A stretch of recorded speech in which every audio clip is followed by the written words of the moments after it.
नमस्कार. मी विवेक सौताडेकर.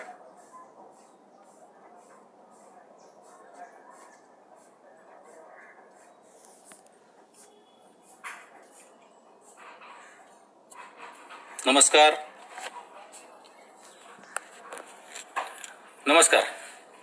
मी विवेक सौताडेकर, मराठवाडा साहित्य परिषद शाखा लातूर निर्मित कोविड-19 कविकट्टा फेसबुक लाईव्हमध्ये तमाम मराठी रसिक श्रोत्यांचं मनपूर्वक हार्दिक स्वागत. रसिक श्रोतेहो, पाहता पाहता या कविकट्ट्यावर आज तागायत उभ्या महाराष्ट्रातून 47 विविध क्षेत्रातील नामवंत कवी आणि कवयित्रींनी हजेरी लावली. अर्थात कविकट्ट्यावरील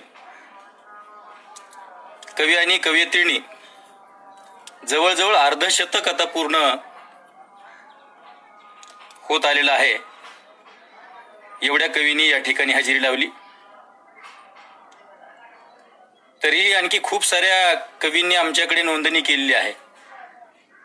परिषदेचा विचार असा होता की सुरुवातीचे 45-46 कवी हे महाराष्ट्रातील इतर क्षेत्रातून इतर मंचावरून या कविकट्ट्यावर निमंत्रित करावेत आणि उर्वरित 4 ते 5 कवी हे मसाप कार्यकारिणीच्या माध्यमातून या कविकट्ट्यावर निमंत्रित केले जातील, असा एक विचार मसाप लातूर शाखेच्या वतीनं करण्यात आला. परंतु आणखी कवींचा ओढा पाहता आणखी एकदा पुन्हा नव्यानं विचार करावा लागतो की काय, अशी एकंदरीत परिस्थिती निर्माण झालेली आहे. दशकावरची रसिक श्रोत्यांची संख्या शतकावर गेली आणि शतकावरची रसिक श्रोत्यांची संख्या आता सहस्त्रावर म्हणजे हजारावर गेलेली आहे. हे मला वाटतं मसाप लातूर निर्मित कोविड कविकट्ट्याचं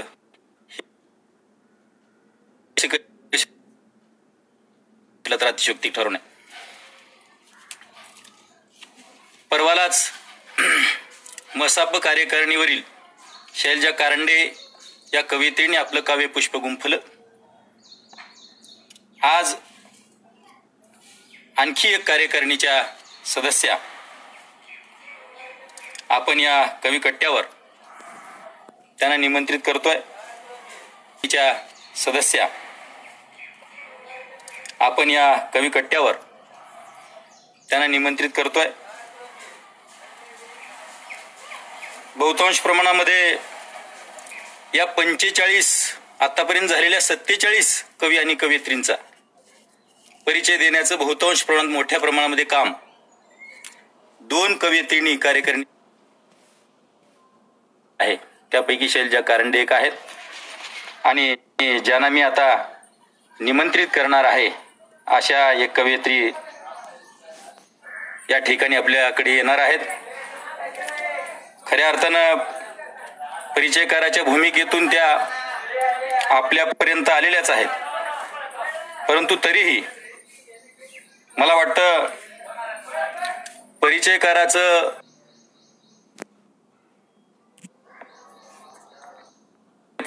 सौभाग्यवती नयन महेश राजमाने भादुले या खरं तर त्यांचा परिचय आपणा सर्वांना आहेच. तरीही परिचयकाराचं काम हे एक येणाऱ्या वक्त्याचं किंवा कवी कवयित्रींचं एक स्पीच तयार करणं, एक टेम्पो तयार करणं असं असतं. मी तोच टेम्पो आणि तो स्पीच तयार करण्याचा प्रयत्न यांच्या अल्पशा परिचयाच्या माध्यमातून करण्याचा प्रयत्न करतोय. सौभाग्यवती नयन राजमाने या संबंध महाराष्ट्राचं आराध्य असलेल्या भगवंताच्या अर्थात विठुरायाच्या पंढरीत जन्माला आल्या आणि कर्मवीर भाऊराव पाटलांच्या नावाने चालणाऱ्या पंढरपूर येथील महाविद्यालयात त्यांनी शिक्षण घेतलं. मला वाटतं हे एक जमेची बाजू आहे असं मला वाटतं. शालेय स्तरापासूनच विविध स्पर्धांमध्ये गुणवंत असलेली ही भादुलेंची कन्या 1984 साली बार्शीच्या राजमाने घराण्याची सून झाली. पूर्वीपासूनच व्याख्याने, परिसंवाद, चर्चासत्रात रमणाऱ्या नयन राजमाने या आपल्या पतींसोबत कर्तव्यासाठी लातूर नगरीत स्थिरावल्या. विवाहानंतर लातूरच्या अभिनव अध्यापक महाविद्यालयाच्या भित्तिपत्रिकावर पहिल्यांदा त्यांची कविता झळकली आणि मला वाटतं खऱ्या अर्थाने विद्यार्थी दशेतच त्यांनी साहित्य क्षेत्रामध्ये प्रवेश केला. त्यानंतर 2009 साली आपल्या दोघी बहिणींना सोबत घेऊन महात्मा बसवेश्वरांच्या विचारानं प्रेरित झालेल्या ह्या तिघी बहिणींनी मिळून बिल्वदल हा पहिला काव्यसंग्रह त्यांनी प्रकाशित केला. 3 बहिणी कवयित्री असाव्यात आणि तिघींनी मिळून एखादा काव्यसंग्रह एकत्रित प्रकाशित करावा. मला वाटतं ही राज्यभरातली नव्हे तर देशभरातलीही किंबहुना एखादीच घटना असेल.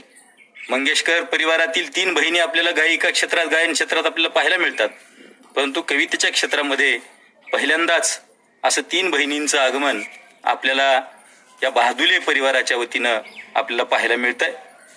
या बिल्वदल काव्यसंग्रहाच्या नंतर 2013 साली रुंदावणाऱ्या कक्षा हा त्यांचा कथासंग्रह प्रकाशित झाला. म्हणजे कवितेच्या क्षेत्रावरच त्यांनी समाधान न मानता त्या कथेच्या क्षेत्रामध्येही त्या अग्रेसर झाल्या आणि रुंदावणाऱ्या कक्षा हा त्यांचा कथासंग्रहही प्रकाशित झाला. शिवाय दैनिक एकमत मधून मोकळे आकाश या सदरामधून केलेल्या लेखनांची इंद्रवज्र, शब्दकंगोरे, लहानपण देगा देवा हे ललित संग्रही त्यांचे प्रकाशित झाले.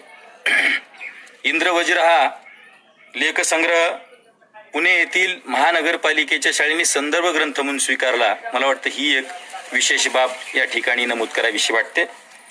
तसेच विविध वृत्तपत्रे व 65 पेक्षा अधिक दिवाळी अंकातून त्यांचे लेख, कथा, कविता या प्रकाशित झालेल्या आहेत. तसेच त्या ब्लॉग लेखनही करतात. शिवाय वेबिनार, आकाशवाणीच्या माध्यमातून त्या लोकांच्या समोर सातत्याने येत असतात. शिवाय हिंदी साहित्यातही मराठी साहित्याबरोबरच त्या अग्रेसर आहेत. त्या हिंदीच्या विद्यार्थिनी आहेत. साहित्य के नव प्रवाह हा ही त्यांची संपादित स्मरणिका आहे. तसेच जनजागर या दिवाळी अंकाचा संपादक मंडळातही त्या संपादक सहाय्यक म्हणून त्यांचा सहभाग असतो. दूरदर्शनवरही अनेक वेळा त्यांचे कार्यक्रम झालेले आहेत. 75हून अधिक कवी संमेलनास त्या निमंत्रित कवी म्हणून तर 50हून अधिक कार्यक्रमास व्याख्याता म्हणून त्यांनी उपस्थिती नोंदवली आहे. 20हून अधिक राज्यस्तरीय पुरस्काराच्या मानकरी ठरलेल्या नयन राजमाने यांना मी माझ्या मातीतील मोती या पुस्तकातील 44 मोतींपैकी एक म्हणून मी त्यांच्याकडे पाहतो. मी त्यांच्यावर लिखाण केलेलं आहे आणि मी त्यांना साहित्य नयन या उपाधीनं सातत्यानं साहित्य क्षेत्रात त्यांनी रमावं अशी त्यांना पाठीमागे विनंती केली आहे. त्या नावानंच मी त्यांना सातत्यानं त्यांचा उद्घोष करत असतो. अशा साहित्य नयन या प्रतिनावानेच लेखन करणाऱ्या आणि जी.के. जोशी वाणिज्य रात्रीचे महाविद्यालय लातूर या ठिकाणी प्राध्यापक म्हणून कार्यरत असलेल्या सन्माननीय नयनजी राजमाने बहादुले यांना आपण आजच्या या कवी कट्ट्यावर 48वे काव्यपुष्प गुंफण्यासाठी निमंत्रित करतो आहोत. मराठवाडा साहित्य परिषद शाखा लातूरच्या वतीनं मी सर्व कार्यकारिणीच्या वतीनं, पदाधिकाऱ्यांच्या वतीनं मी त्यांचं मनपूर्वक हार्दिक स्वागत करतो. सर्व रसिक श्रोत्यांचंही हार्दिक स्वागत करतो. जे मला आता निवेदनाच्या वेळी जे सातत्यानं शुभेच्छा देत आहेत हे सर्व सुरेश गिरसागर सर असतील, गोविंद जाधव सर असतील, संगीता मोरे मॅडम असतील, जयद्र जाधव सर असतील, दुष्यंत कटारे सर असतील, या सर्वांचं जवळजवळ 20 या सध्याला 20 लोक, 20 आमचे मार्गदर्शक या ठिकाणी प्रतिक्रिया देण्यासाठी उपस्थित. त्यांचंही मनपूर्वक हार्दिक स्वागत करतो. आणि आजच्या कवयित्री सन्माननीय नयनजी राजमाने उर्फ साहित्य नयन यांना मी विनंती करतो की त्यांनी आजच्या या कवी कट्ट्यावर येऊन आम्हाला आपल्या काव्यसुमनाने आनंदित करावं, सद्गदित करावं. धन्यवाद.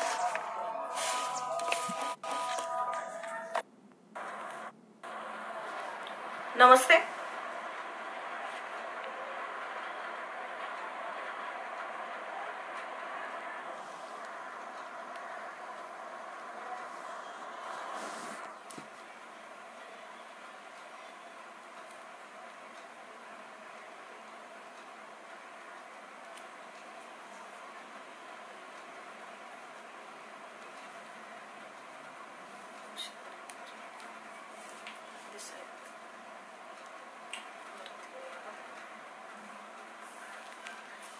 नमस्ते.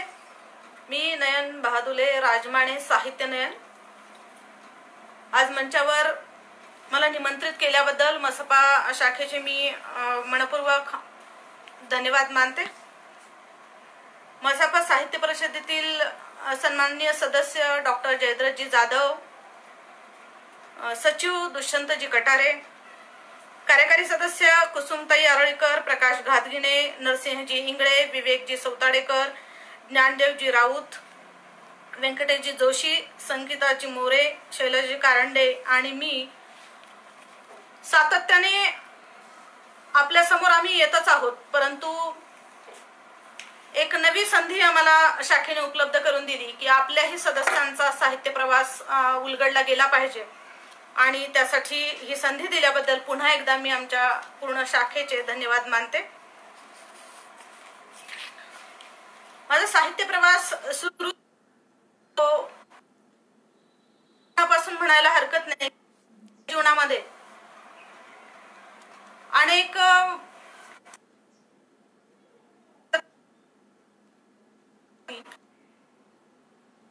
प्राथमिक शिक्षण जे आहे ते झेडपीच्या शाळेमध्ये झालं आणि त्या शाळेमध्ये सातत्याने प्रार्थना सभेमध्ये श्लोक म्हणणं असेल, प्रार्थना म्हणणं, इतर जयंती उत्सव कुठले असतील त्यावेळी कुठलेही विषय मांडायचे झाले तर त्यावेळेस मी सातत्याने समोर येत होते.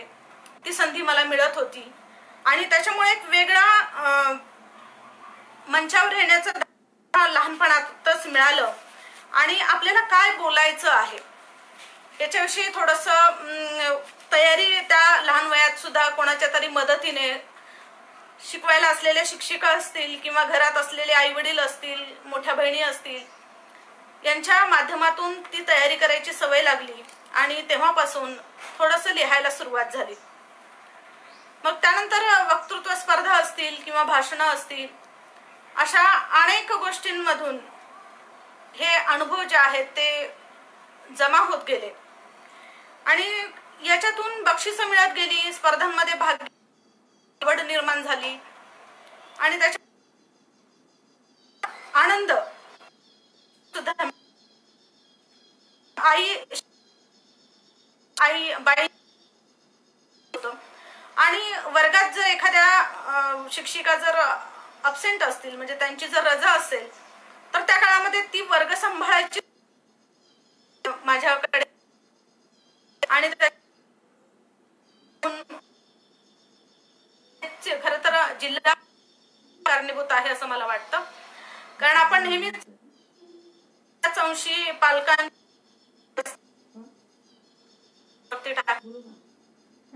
या शिक्षकांनी टाकलेल्या जबाबदारीतूनच विद्यार्थी घडत असतो. हे एक मी माझं उदाहरण देऊन नेहमी माझ्या व्याख्यानांमधून सुद्धा सांगत असते. खर तर त्या शिक्षकांची सुद्धा तीव्रतेने मला आज आठवण होतीये की त्यांनी जबाबदाऱ्या टाकल्या, अनुभव दिले, म्हणूनच आज कोणत्या तरी एका स्थानावर जाण्याची जी काही आहे ती तयारी जी मनाची झाली ती त्याच्यामुळे झाली. त्यांचे मनापासून धन्यवाद देते मी. त्यानंतर महाविद्यालयामध्ये जेव्हा प्रवेश घेतला तेव्हा महाविद्यालयाचं जीवन हे थोडंसं नवीन आपण जेव्हा असतो तेव्हा थोडंसं घाबरणारं असतो. घाबरत घाबरत महाविद्यालयामध्ये प्रवेश करत असतो.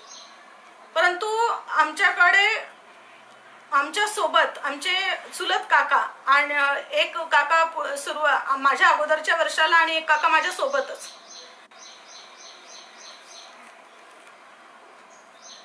थोडासा नेटचा प्रॉब्लेम झालेला दिसतोय. आता येतोय का आवाज तुमच्यापर्यंत?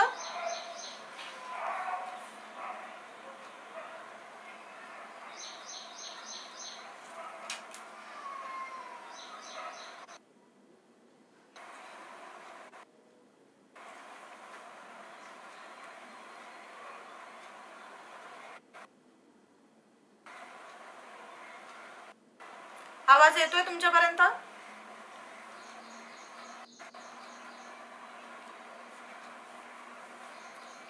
ओके, येतोय आवाज? करू दे सुरू.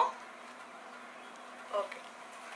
त्यानंतर महाविद्यालयाची सुरुवात जी झाली ती अशा पद्धतीने झाली. त्याच्यामुळं पंढरपूर हे माझं माहेर आणि पश्चिम महाराष्ट्रातलं हे गाव असल्यामुळे तिथली जी वैचारिक जडणघडण आहे, तिथले जे विचार आहेत, त्याच्यानुसार आम्हाला मुली म्हणून असं कोणतं बंधन त्यावेळेस येत नव्हतं. आणि त्याचा एक चांगला फायदा झाला की महाविद्यालयामध्ये कोणत्याही कार्यक्रमामध्ये भाग घ्यायचा म्हटलं तर कधी विचार करायला लागला नाही.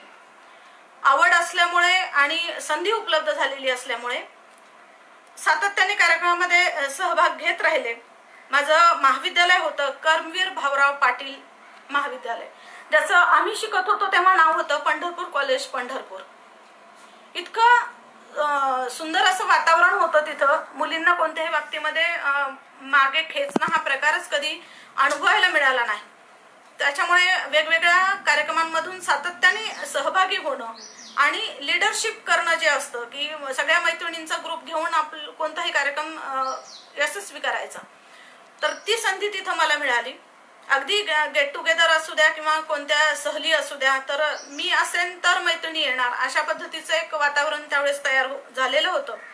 आणि या महाविद्यालयामध्ये राम शेवाळकरांसारखे साहित्यिक असतील, लक्ष्मण देशपांडेंसारखे नाटककार असतील, नाना पाटेकरांसारखे अभिनेता असतील, अशा प्रकारच्या विविध व्यक्तिमत्वांचा परिचय इथं आम्हाला झाला. त्यांना सातत्याने महाविद्यालयामध्ये निमंत्रित केले गेले असल्यामुळे त्यांचे विचार ऐकणं, त्यांच्याशी संवाद साधणं, त्यांच्या मुलाखती घेणं अशा प्रकारचा अनुभव या महाविद्यालयाने दिला. या महाविद्यालयाचे खरं तर खूप खूप आठवणी आहेत, पण मी आता त्या सगळ्या इथं बोलत बसणार नाही. पण हे अशा प्रकारे हे सगळं चाललेलं होतं महाविद्यालयामध्ये. आणि याच दरम्यान पुण्याला एक काव्य स्पर्धा आयोजित केली गेलेली होती. त्या स्पर्धेसाठी मी कविता, तसं मी वारंवार अनेक वृत्तपत्रातून लेखन करत होते. माझ्या कथा किंवा कविता किंवा काही वाटेल प्रासंगिक जे असेल ते मी लिहित होते. परंतु पुण्याहून एक स्पर्धा आयोजित केली गेली आणि तिथं आपल्याला काहीतरी पाठवायचंय म्हटल्यानंतर एक थोडा उत्साह वेगळा होता. तिथं मी ते पाठवल्यानंतर तिथलं निवड झाल्याचं मला म्हणजे बक्षीस मिळाल्याचं पत्र आलं आणि निमंत्रणही आलं. आणि हे होतं, या कार्यक्रमाचे प्रमुख होते इलाई जमादार. खरं तर खूप मनामध्ये खंत आहे की मी त्या कार्यक्रमाला जाऊ शकले नाही. त्यावेळेसचं वातावरण असं होतं की एकट्या महिलेला किंवा एकट्या मुलीला पाठवणं पुण्यासारख्या ठिकाणी पंढरपूरवरून, तेव्हा काही तेवढं म्हणजे मनावर कोणी घेतलं नसावं कदाचित. आणि माझ्यासोबत कोणी येऊ शकलं नाही, तरी तो एक कार्यक्रम मिस केलेला मला खूप ते जाणवतं. नेहमी खंत वाटते त्या कार्यक्रमाची. दुसरी गोष्ट म्हणजे अशाच प्रकारे मी हिंदी कविता सुद्धा पाठवलेली होती एका स्पर्धेमध्ये. ती कविता तुमची पुरस्कृत केली अशा प्रकारचं पत्र आजही माझ्याकडे ते आहे. त्याच्या पुसटशा म्हणजे अक्षरं थोडी पुसट झालेली आहेत.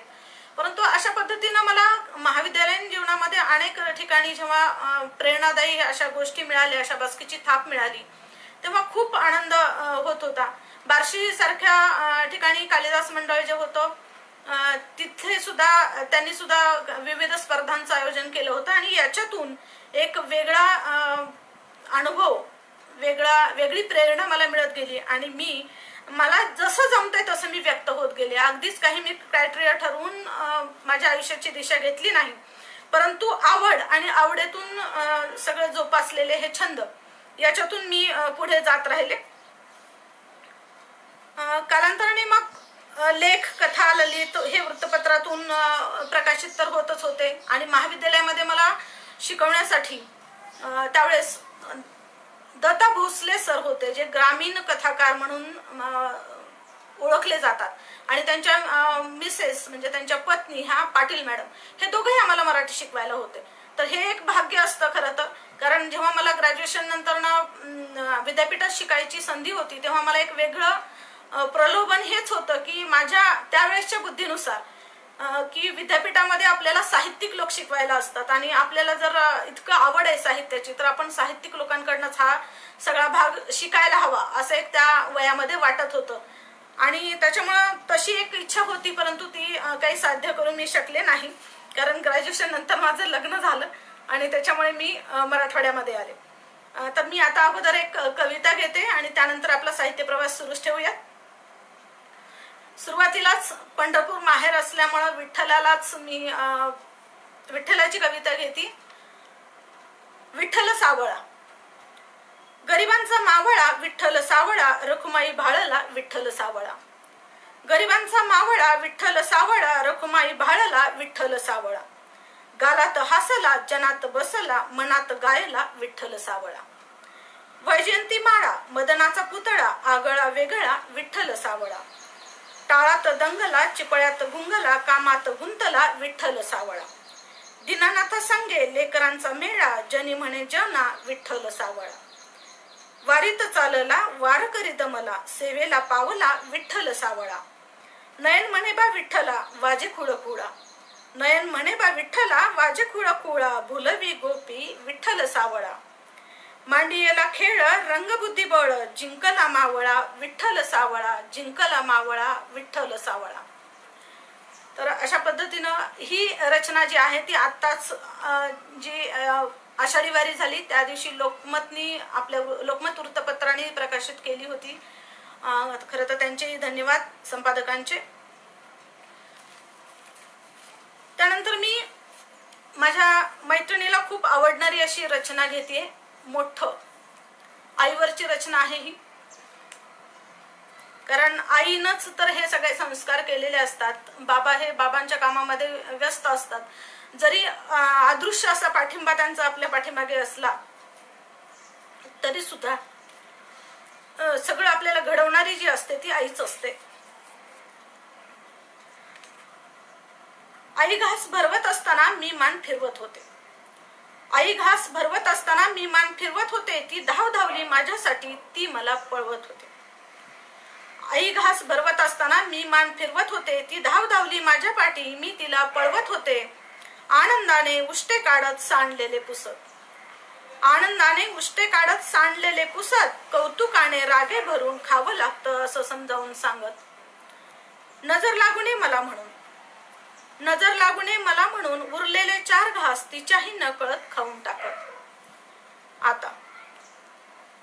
आता मी करते सवरती आणि एक दिवस आईला भरवण्याची वेळ माझ्यावर.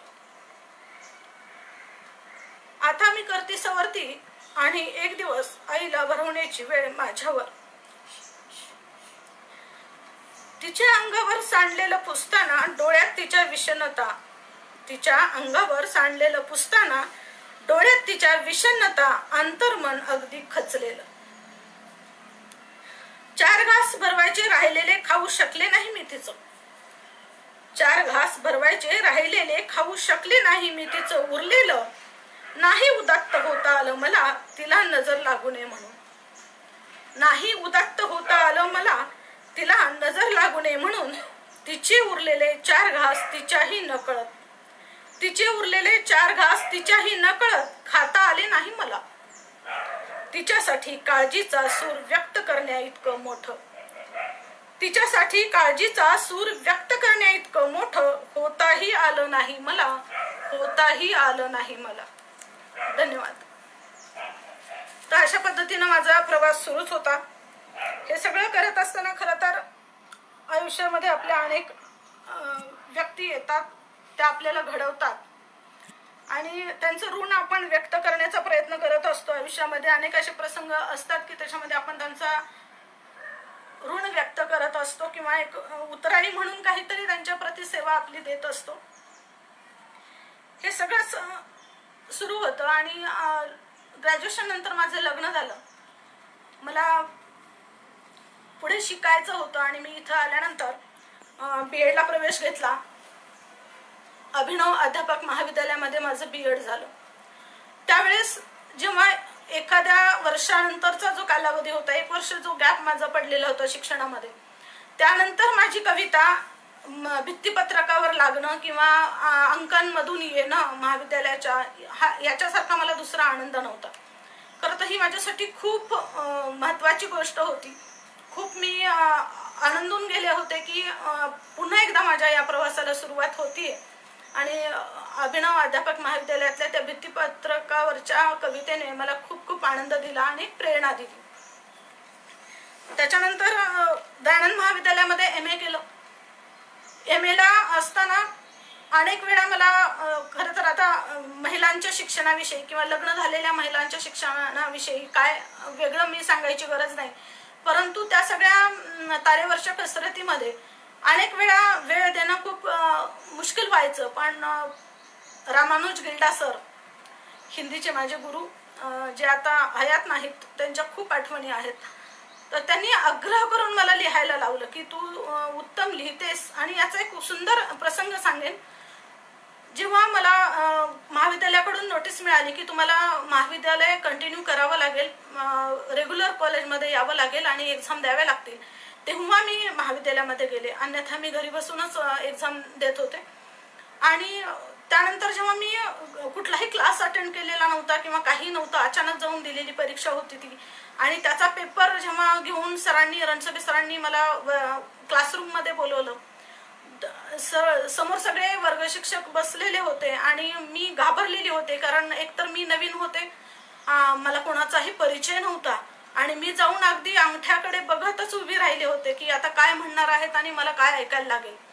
परंतु माझा पेपर हा एकाच्या हातातून दुसऱ्याच्या हातात, दुसऱ्याच्या हातातून तिसऱ्याच्या हातात अशा पद्धतीनं दिला चालला होता. आणि मी जास्तीत जास्त घाबरत होते मनातून की आता काय होईल आणि आपलं काय चुकलंय, आपण काय चुकीचं लिहिलंय पेपरमध्ये असं.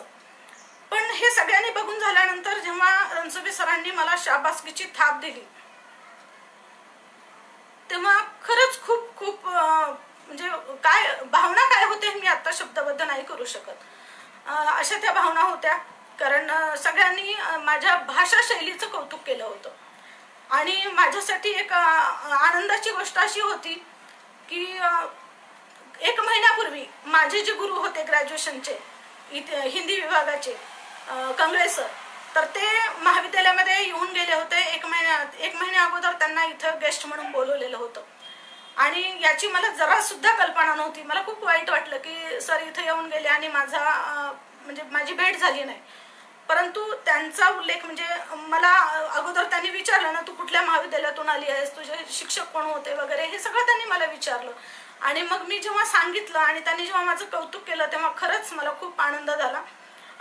अनेक ठिकाणी मी बोलताना हा प्रसंग सांगितलाही असेल, पण आज मला पुन्हा तो अधोरेखित करावा असा वाटला. कारण ही जी शाबासकीची थाप होती त्याच्यामुळे मी पुन्हा लिहायला सुरुवात केली. आणि रामानुज गिल्डा सरांनी आग्रह आणि अंकामध्ये लेख मला लिहायला लावले. ते काहीही असलं तुझं कारण तरी मला ते माहित नाही, पण तू मला हे लिहून द्यायचं आणि या तारखेपर्यंत तुझा लेख आला पाहिजे असा त्यांचा आग्रह असायचा. तर अशा पद्धतीने महाविद्यालयामध्ये सुद्धा एक वेगळी प्रेरणा मला मिळाली. याच्यानंतर मी आता पुढची कविता घेते. बहर. खरं तर इतकं सुंदर असं पावसाचं वातावरण आहे, निसर्ग एकदम सुंदर फुललेला आहे. आणि त्यासाठी मी आता बहर नावाची कविता घेते. काव्य प्रकार आहे दाम काव्य प्रकार आणि अष्टाक्षरी आहे.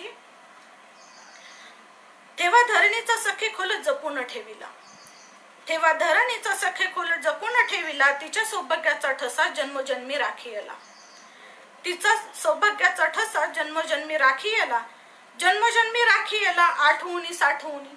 दाम काव्य प्रकारामध्ये शेवटच्या पहिल्या कडव्यातल्या शेवटचं अक्षर जे असतं ते परत दुसऱ्या कडव्यामध्ये पुन्हा येतं. ते जन्मोजन्मी राखीला आठवणी साठवणी, आली मोहरून धरा येई मनात दाटुनी, येई मनात दाटुनी आठवांचा ग बहर, येई मनात दाटुनी आठवांचा ग बहर, मखमली आयुष्याला नको लावू ग नजर, नको लावू ग नजर मन फुलत गोजीर, नको लावू ग नजर मन फुलत गोजीर, पीक डोलत अंगणी तन आतुनी साजर, पीक डोलत अंगणी तन आतुनी साजर, तन आतुनी साजर सृष्टी नटली जोमान, तन आतुनी साजर सृष्टी नटली जोमान, फुले तरुला धामन झाले तृप्त अंतर्मन, फुटे तरुला धामन झाले तृप्त अंतर्मन. यानंतर लगेचच एक आणखीन रचना घेते की ज्याच्यामुळे आपण परत काव्य प्रवासाला सुरुवात करूयात. हा असा साहित्य प्रवास अगदीच मांडत असताना अनेक गोष्टी आपल्याशी शेअर कराव्याशा वाटतात. किती शेअर करू शकेल हे काही माहिती नाही, परंतु जेवढ्या शक्य होतील तेवढ्या आठवणी मी आपल्याशी शेअर करणार आहे. दुसरी रचना आहे, असं अजून कोणी भेटलं नाही. असं अजून कोणी भेटलं नाही, थोड्या थोड्याशा कारणानं ज्याच्यावर नेहमी रुसावं, स्वतःच्या हाताने अश्रू पुसावं. असं अजून कोणी भेटलं नाही. असं अजून कोणी भेटलं नाही, थोड्या थोड्याशा कारणानं ज्याच्यावर नेहमी रुसावं, स्वतःच्या हाताने अश्रू पुसावं. असं अजून कोणी भेटलं नाही. मनातलं प्रत्येक गुपित अगदी निरागसपणे मांडावं. मनातलं प्रत्येक गुपित अगदी निरागसपणे मांडावं. सोन्या चांदीचा मोह सोडून वेणीतल्या फुलासाठी भांडावं. मनातलं प्रत्येक गुपित अगदी निरागसपणे मांडावं. सोन्या चांदीचा मोह सोडून वेणीतल्या फुलासाठी भांडावं. असं अजून कोणी भेटलं नाही. त्याच्या एका भेटीसाठी रात्रभर जुरावं. त्याच्या एका भेटीसाठी रात्रभर जुरावं. मरून सुद्धा त्याच्यासाठी थोडं तरी उरावं. असं अजून कोणी भेटलं नाही. क्षणभराचा विचार न करता सार सर्वस्व ज्याला अर्पावं. क्षणभराचा विचार न करता सार सर्वस्व ज्याला अर्पावं. जीवनात सुखदुःखात साथ देणारं आपलं माणूस असावं. असं अजून कोणी भेटलं नाही. असं अजून कोणी भेटलं नाही. माझी कविता ही रचना जेव्हा मी सादर करते तेव्हा मला सर्वजण हसतात आणि राजमणी सर भेटलेत की मॅडम असं म्हणतात, आणि मी आठवणीनं कायम माझ्या डोक्यामध्ये मोगऱ्याच्या फुलांचा गजरा असतो. त्यामुळं माझ्याशी ही कविता काही रिलेटेड नाहीये. हा विनोदाचा भाग झाला की मला सर्वजण राजमणी सरांची आठवण करून देतात, पण त्यांना विसरणं शक्य नाही, कारण त्यांच्यामुळेच तर हा प्रवास आहे. त्यानंतर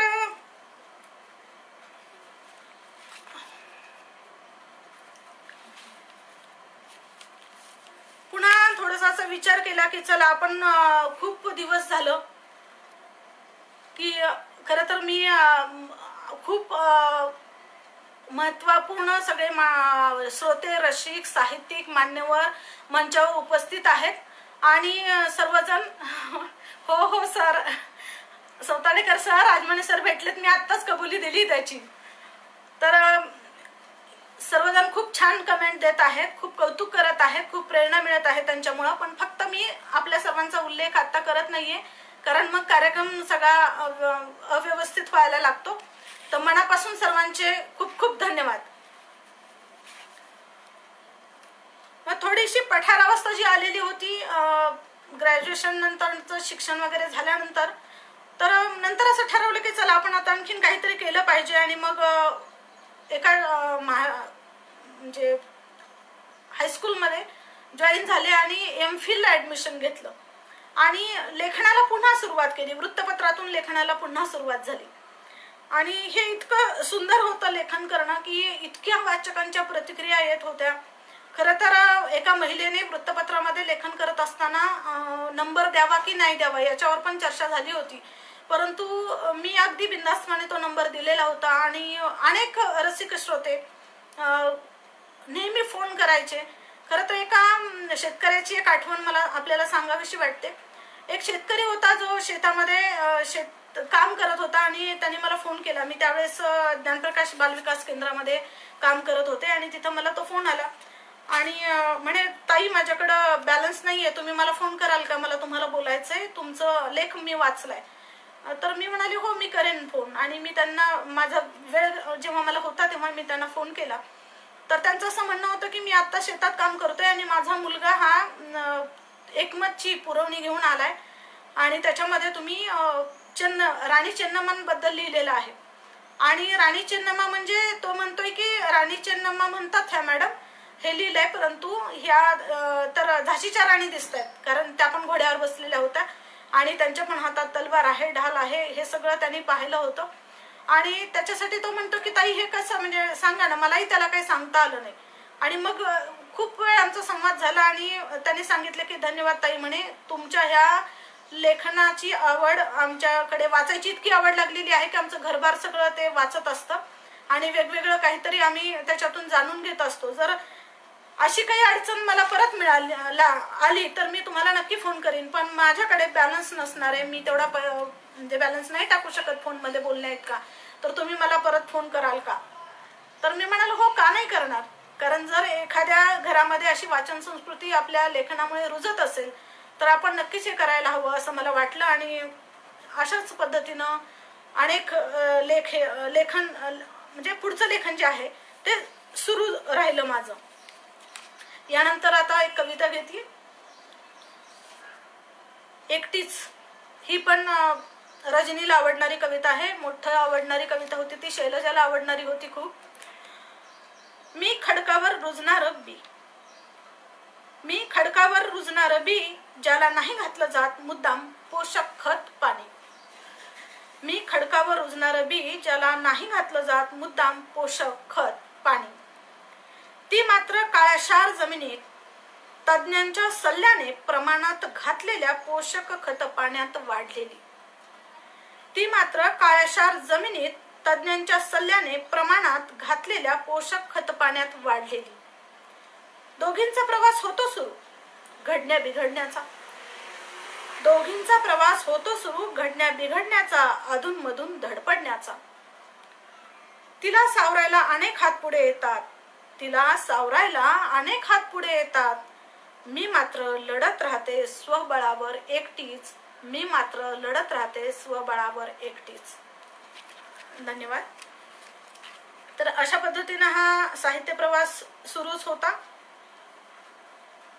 याच्यानंतर थोडस असं झालं की जेव्हा मी 94 साली लग्न होऊन मराठवाड्यामध्ये आले तेव्हा अनेक कार्यक्रमांची मला उणीव भासत होती. कारण एक तर माझा इथे कोणाशी परिचय तेवढा नव्हता आणि कार्यक्रमही तितके आपल्या लातूरमध्ये तेव्हा होत नव्हते. तर या ह्याच्यामध्ये आता काय करायचं, कसं हे करायचं, तर ग्रंथालयाची खूप मोठी साथ मला त्यावेळेस मिळाली.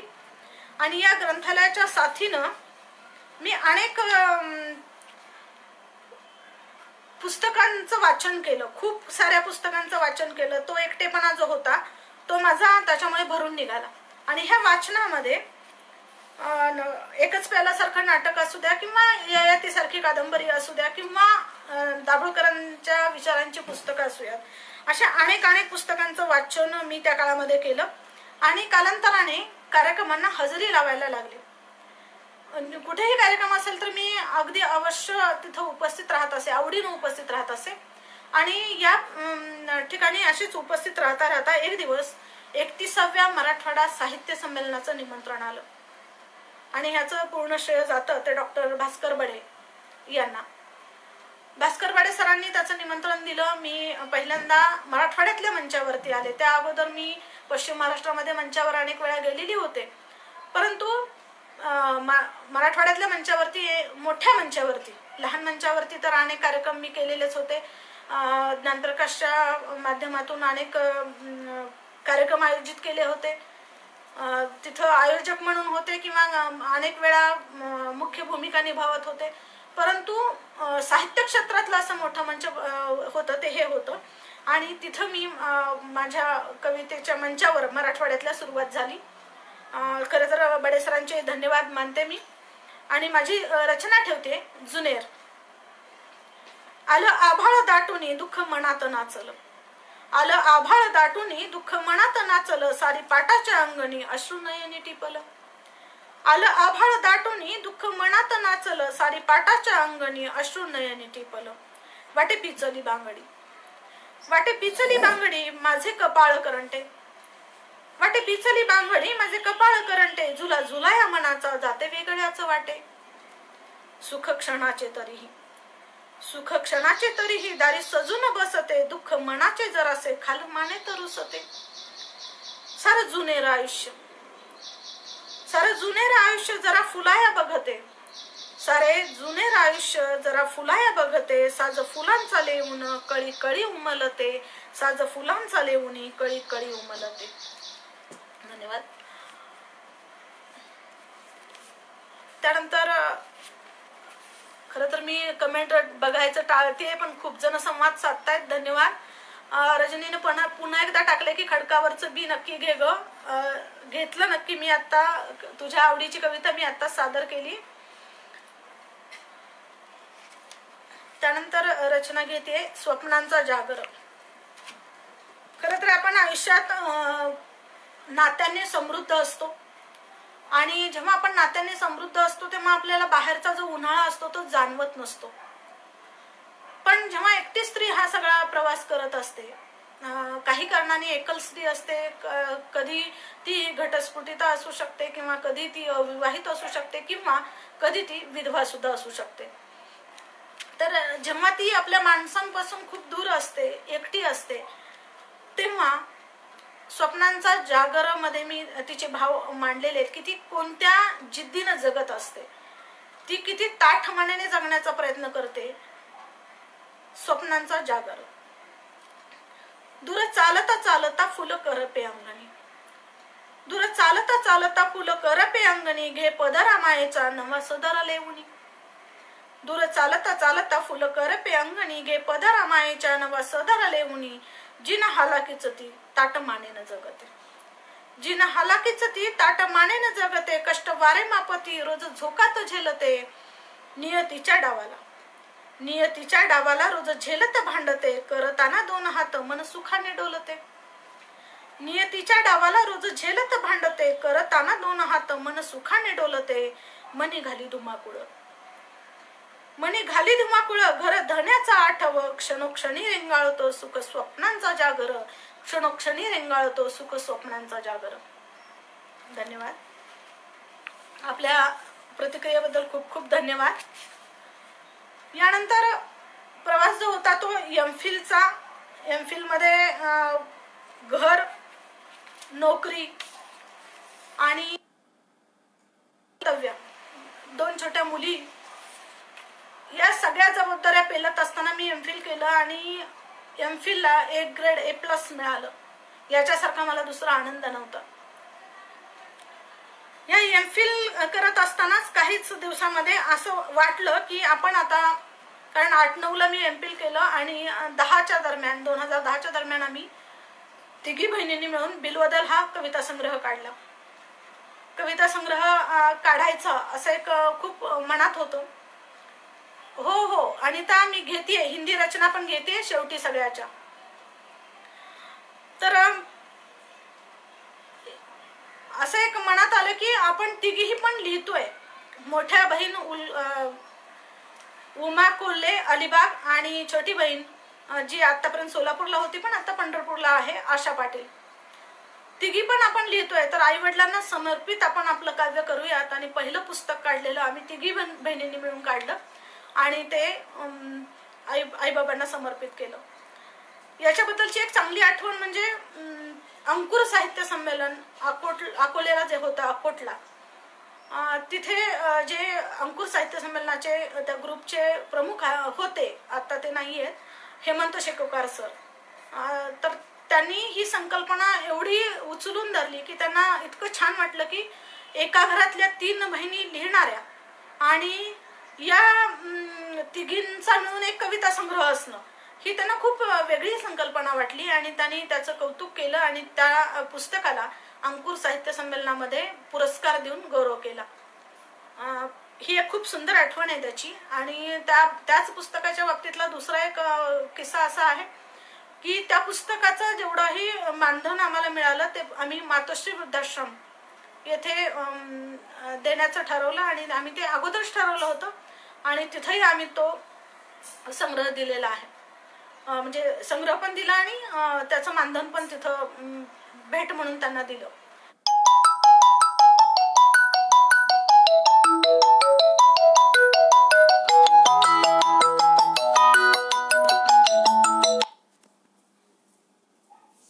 अगोदर थोडंसं पुढचं एक उल्लेख करते की ज्या गुरूंनी मला साहित्याच्या बाबतीतली काही एक दृष्टी दिली, ते गुरु म्हणून ज्यांची आठवण येते ते माझे प्राध्यापक कंगळे सर, प्राध्यापक चौरे सर आणि हिंदीचे विशेषतः, कारण माझं पूर्ण जे ग्रॅज्युएशनच्या नंतरचं शिक्षण आहे की ग्रॅज्युएशनला सुद्धा जास्तीत जास्त हिंदीचे पेपर असायचे मला, आणि माझं हिंदी स्पेशल आहे.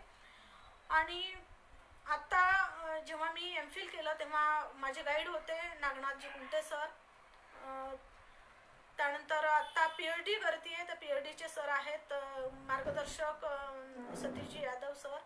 तर या सर्वांच्या ऋणात मी राहू इच्छिते, कारण खूप चांगला अनुभव, चांगले प्रेरणा त्यांनी मला दिलेली आहे.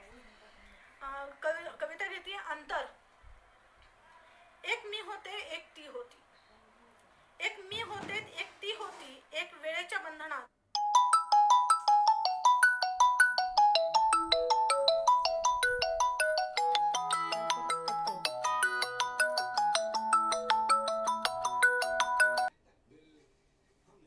किरणांतून सळसळणाऱ्या झावळ्या. फक्त अंतर होतं वेळेचं अन काळाचं न संपणार. फक्त अंतर होतं वेळेचं अन काळाचं न संपणार. मी अन ती मधलं. मी अन ती मधलं. धन्यवाद. हो, हिंदी कविताही मी सर घेणारच आहे.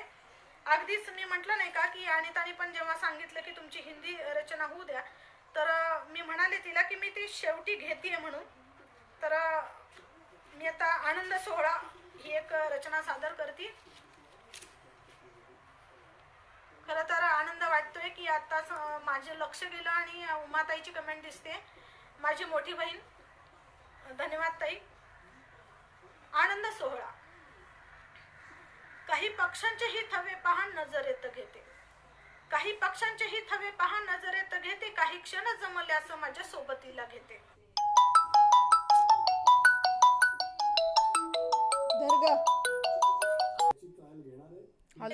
डोक्यावरी सगळे त्याला कधीत मी घेते. असा आनंद सोहळा. असा आनंद सोहळा सुखे आता मोहरते. माझी भरून ओंजळ चंद्र चांदण्यांनी घेते. कधी सांगू या जगाला कशी गुंतागुंत होते. कधी सांगू या जगाला कशी गुंतागुंत होते. सांज ढळतही जाते मन उथुंबून येते. सांज ढळतही जाते मन उथुंबून जाते. धन्यवाद. यानंतर मला वाटते एक शेवटची मराठी रचना रणरागिणी घेते आणि त्यानंतर हिंदी रचना घेऊन मी समारोप करते. 21व्या शतकामध्ये आम्ही महिला असलो तरी सुद्धा आमचा जो प्रवास आहे तो कोणापासून लपलेला नाहीये. प्रत्येक स्तरामध्ये स्त्रीचा प्रवास हा वेगळा आहे. निम्न स्तर असेल, मध्य स्तर असेल किंवा उच्च स्तर असेल, प्रत्येक ठिकाणी तिची होणारी फरफट प्रत्येकाला माहिती आहे, किंवा प्रत्येक ठिकाणी तिचं होणारं कौतुक हे पण प्रत्येकाला माहिती आहे.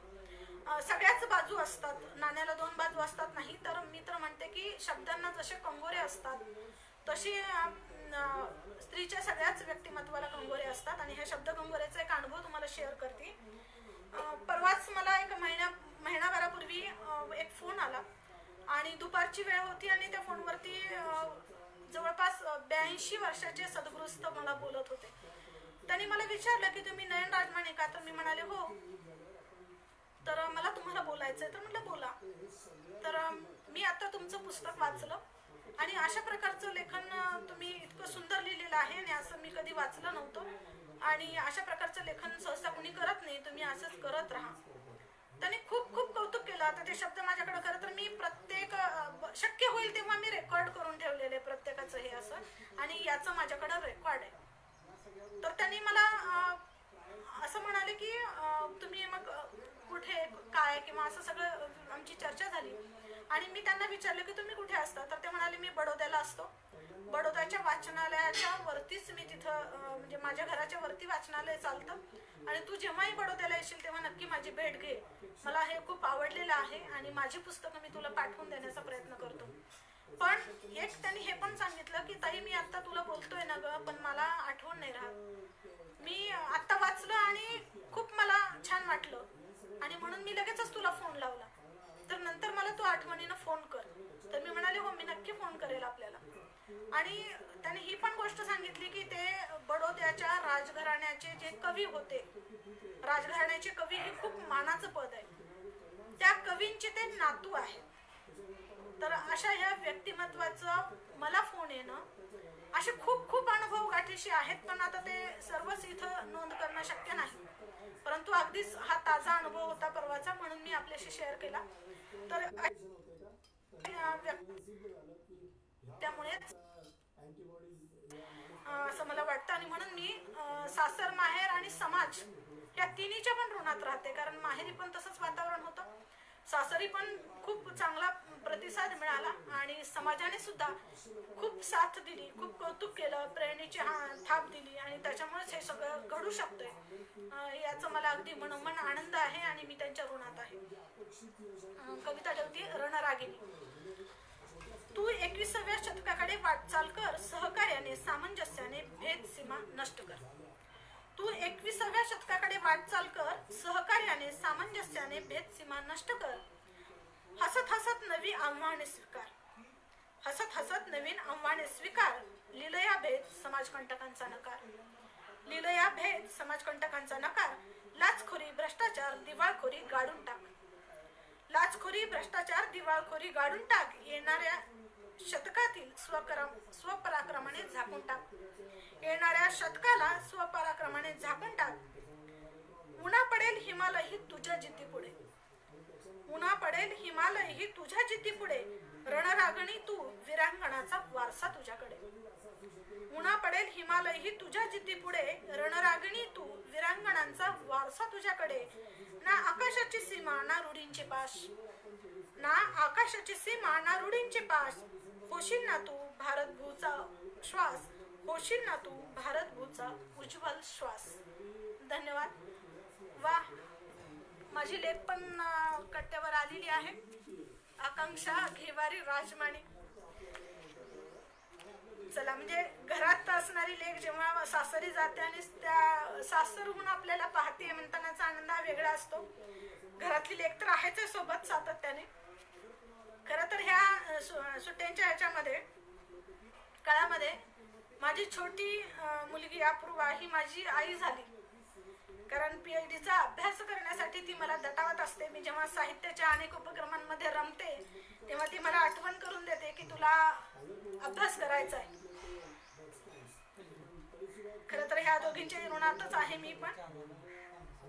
हिंदी रचना घेते आणि समारोपाकडे वळते. समारोप करायच्या अगोदरच सगळ्यांचे धन्यवाद मानते. खूप खूप सुंदर सुंदर असं आपण मला प्रेरणा दिलेली आहे, प्रतिसाद दिलेला आहे आणि एवढा वेळ देऊन माझ्या रचना ऐकल्यात, माझा काव्यप्रवास आपण जाणून घेतला, त्यासाठी मनापासून सर्वांचे धन्यवाद मानते. आणि हिंदी रचना, शेवटची हिंदी रचना सादर करते. लेखा जोखा.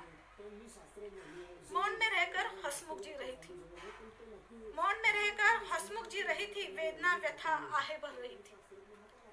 मौन में रहकर हसमुख जी रही थी, वेदना व्यथा आहे भर रही थी. आंसुओं के प्याले अंदर ही अंदर पी रही थी, आंसुओं के प्याले अंदर ही अंदर पी रही थी. किसे सुनाती दुख दर्द के अफसाने, किसे सुनाती दुख दर्द के अफसाने. अपने पराये सभी फेरे निगाहे, अपने पराये सभी फेरे निगाहे. अगर सुनाता भी कोई तो, अगर सुनता भी कोई तो मजाक उड़ाता जख्म पर नमक छिड़काता. अगर सुनता भी कोई तो मजाक उड़ाता जख्म पर नमक छिड़काता. उनकी हंसी मजाक से मेरा दिल घबराता, उनकी हंसी मजाक से मेरा दिल घबराता. एक दिन ऐसा भी आया सहनता की परिसीमा को लांघ गया. एक दिन ऐसा भी आया सहनता की परिसीमा को लांघ गया. वेदना शब्द रूप में साकार हुई, वेदना शब्द रूप में साकार हुई. जिंदगी का लेखा जोखा लिखा जो मैंने, जिंदगी का लेखा जोखा लिखा जो मैंने. सम्मानों की लाइन लग गई, सम्मानों की लाइन लग गई. मुझे लगा ऐसा कि दर्द को बेचा मैंने, मुझे लगा ऐसा कि दर्द को बेचा मैंने. आंखों में आंसू और होठों पर मुस्कान लिए, आंखों में आंसू और होठों पर मुस्कान लिए. शायद शायद जिंदगी को भी, शायद जिंदगी को ही बेचा मैंने. आंखों में आंसू और होठों पर मुस्कान लिए. शायद जिंदगी को ही बेचा मैंने, जिंदगी को ही बेचा मैंने. धन्यवाद, खूप खूप धन्यवाद. आपल्या सर्वांची रजा घेते. मनापासून पुन्हा एकदा धन्यवाद मानते.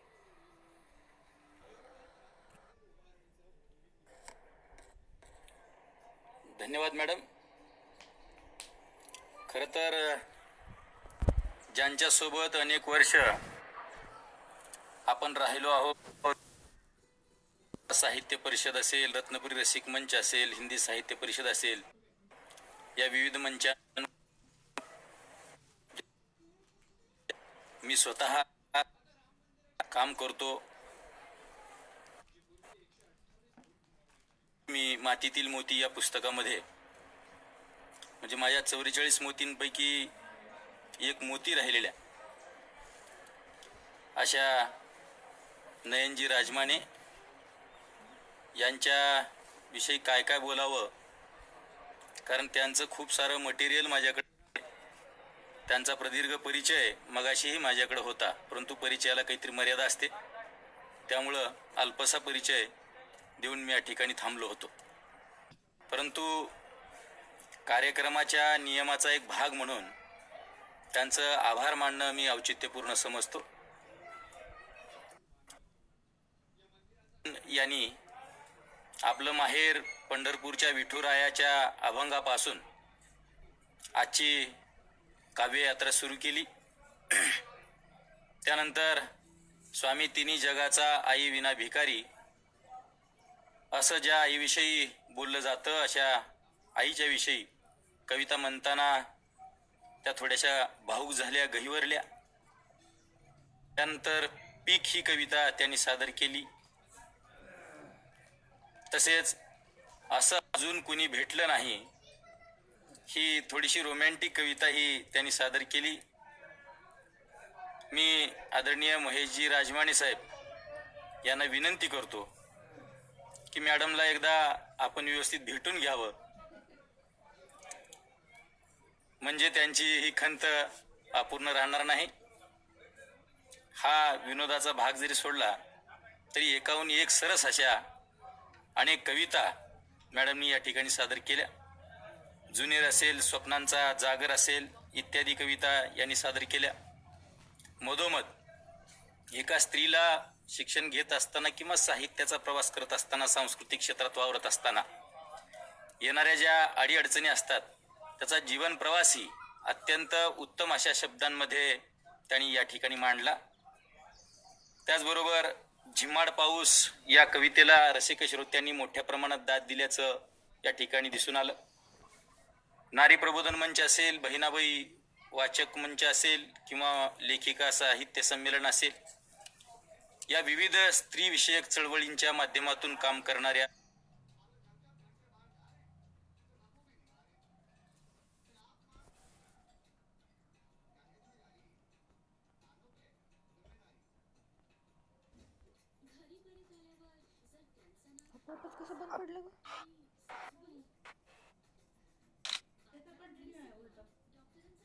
करणाऱ्या साहित्य नयन यांनी स्त्रियांची घुसमटीवर आधारित एक कविता या ठिकाणी सादर केली. शेवटी गोळाबेरीज, घालमेल या कविताही उत्तमरित्या सादर केल्या. आणि रसिक श्रोत्यांच्या आग्रहास्तव जो विषय त्या शिकवतात, ज्या विषयाच्या त्या विद्यार्थिनी आहेत, अशा हिंदी विषयाच्या कवितेने आजच्या काव्यपुष्पाची सांगता त्यांनी केली. खरं तर एक सोबत साहित्य नयन अर्थात नयन म्हणून साहित्य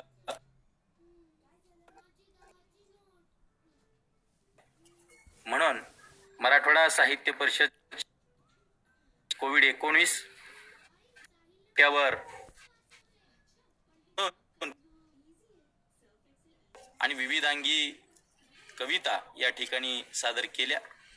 त्याबद्दल मराठवाडा साहित्य परिषदेचे सन्माननीय अध्यक्ष जयद्रजी जाधव, या कवी सन्मित्र डॉक्टर दुष्यंतजी कटारे, सुनीताताई आरळे, घातगिने, नरसिंगजी इंगळे, व्यंकटेशजी जोशी, डॉक्टर ज्ञानदेवजी राऊत,